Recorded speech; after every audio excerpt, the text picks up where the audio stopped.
5-year Leep journey. It's been about 5 years now, and I still get a lot of questions and comments and concerns from ladies, medical professionals, even some concerned husbands, and I kind of wanted to just give a little bit of my experience post Leep and everything that's kind of happened for me since then. Just, you know, if you guys want to go back into my channel and see the videos that I posted on the whole dysplasia, colposcopy, and then Leep surgery, you can definitely go back into my old videos and see them there. But for a quick recap, for sake of just making this come full circle, I did have a colposcopy. The colposcopy showed that I had CIN2, high-grade lesions that turned into, and it had cancerous cells that turned into me needing a Leep. At that point, I was looking to conceive, so I ran the risk of leaving it alone, getting pregnant, and then the hormonal changes that happen when you're pregnant could accelerate my cancerous cells, or it could stay the same. But either way, if it accelerated it, it could lead to further complications, which is why I chose to hold off trying to conceive, getting the Leep done, and then proceeding trying to conceive. Obviously, there are some risks that you run with any surgery. No two experiences are the same. Just because I had this experience doesn't mean that Mary or Jasmine will have the same experience. Every experience is unique, but I did want to give you guys a small take on what happened for me.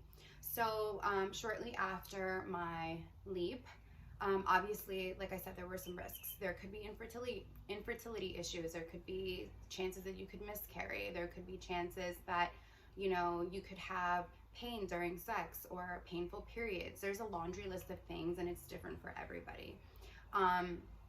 Like I had mentioned in my videos, the reason why I, you know, wanted to get the Leep done right away was because I wanted to continue trying to conceive. So after my doctor gave me the go-ahead, it took me 2 months to conceive my son, and I had no issues. Again, it was one of those things that I was very nervous about because I had heard that the cervix could calcify after the surgery and then make it very difficult to get pregnant. So these were all these things that were running through my mind. But thank God I didn't have any of that. I was able to conceive right away. 2 months, 2 tries. It took me 2 months, and we conceived my son. While I was pregnant, one of the things that I made sure my doctors knew was that I had a Leep, because I went from a different GYN. So the GYN that performed the Leep isn't the same one that I went to after I got pregnant. So I wanted to make sure that they had all the information. So they monitored my pregnancy very closely. In fact, I don't know exact percentages, but when you have a Leep and they shorten your cervix, a certain percentage of it grows back.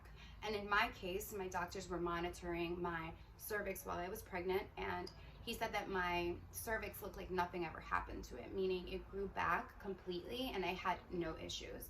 My cervix the entire time was very long and closed during my pregnancy, so no complications there. So I had no infertility issues, no issues while I was pregnant. I didn't have any issues during sex or any kind of, you know, adult activities. I didn't have any other hormonal imbalances. It was pretty much normal. I don't know if it has anything to do with the fact that I was young when that happened. When I went through the process, I am 33 now, and this was 5 years ago, so you can do the math. But I do think that it has all to do with the individual person. So again, me and Mary or Jasmine would not have the same experience. It could very well be that Mary or Jasmine could have infertility issues or have painful sex or, you know, lose sensation or whatever it is. But that was not the case for me. I definitely think that the Leep was the best case scenario for me, the best route for me to take. Which is why I did it. I know that there's other things that can be done. I'm not really sure what those procedures are, but there are other things, because after I mentioned this to a few of my girlfriends, a few of them opened up and said, oh yeah, I had something similar, or I know someone that had something similar. Because the biggest thing about this entire situation is that this is not a subject that a lot of people talk about. And I don't know why, because we're all women. All women get Paps. All women understand what the results are, what they're for. So I don't understand why it's not a more common topic, specifically when, as I mentioned before, when my aunt is a GYN, and she actually told me as well, this is a lot more common than you would think, because, you know, normally people don't necessarily talk about private things. I also think it's very important to know your family history. So for instance, my aunt who's a GYN, and then my other aunt, the oldest one of my mom's side, they both had to have hysterectomies. And I don't know if it's family related, but I do think that it's important to know. Those two of my aunts were also two on my mom's side that also had infertility issues. So I don't know if it's all linked, but it's good to know your family history, because I definitely think that now that I know that, I am going to consistently get my Paps done and make sure that I am monitoring my body just to make sure nothing changes. So fast forward 5 years later, my HPV did not come back. I know that they say that more than likely you get HPV, not more than likely, you get HPV. It's a sexually transmitted disease, right? You get it from your partner. I've been with my husband since I was 16 years old. So obviously I got it from him. But fast forward, I got the Leep done. I never got it again. We don't necessarily use condoms or protection. I mean, we're married. It would be a little odd if we did that. I use other means of birth control. I have an IUD, which also hasn't given me any complications, by the way, in case anybody's wondering. But HPV has not come back in 5 years, and I haven't done anything special. So I don't know if this rings true for everybody, but this is the case for me. Also, I get my Paps yearly. I don't care what anybody says about, oh, if you have 2 normal Paps, then you can skip a year. Don't care. My insurance pays for it. It's part of your yearly routine. You don't even have to pay your copay for that, so why not do it? It just takes, a few hours out of your day. I think it's very important to stay on top of health. And if it means me being uncomfortable at a doctor's office once a year for 20 minutes, then I'm going to do that, specifically after going through what I went through. So, you know, I think those were the common questions. I definitely think, again, that feminine health and just health in general is very important. And just because you go every year and everything's normal, things can change like this. And again, just because medical professionals are telling you it's not needed, I still go every year. And I think that we should advocate for that, because everything can change in a blink of an eye.